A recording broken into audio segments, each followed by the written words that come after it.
কাপুরুষরা কখনোই তার শখের নারীকে চলে যেতে বলবে না।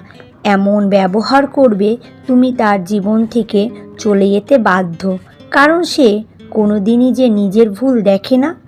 তোমাকে এতটা ইগনোর করবে, এতটা কষ্ট দেবে, তুমি সহ্য করতে পারবে না। তার জীবনে অন্য নারী থাকলে ও সেটা বলবে না।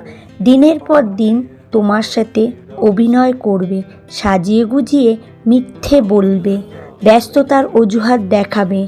একটা সময় আগে যেই যত্ন দেখাতো, এটা যদি পরে দেখায় কত সম্পর্কই না বেঁচে যায়।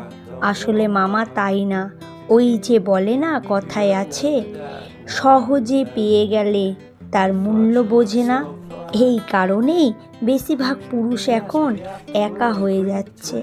আমি কিন্তু কাপুরুষদের কথা বলেছি, পুরুষদের না। আর এটা সম্পূর্ণই একটা গল্প। আর আমার চিংড়ি মাছ মালাইকারিটা কেমন হলো বলো। এই রেসিপিটা অন্য একটা ভিডিও দেবো। তো টাটা বাই, সবাইকে অনেক ভালোবাসা।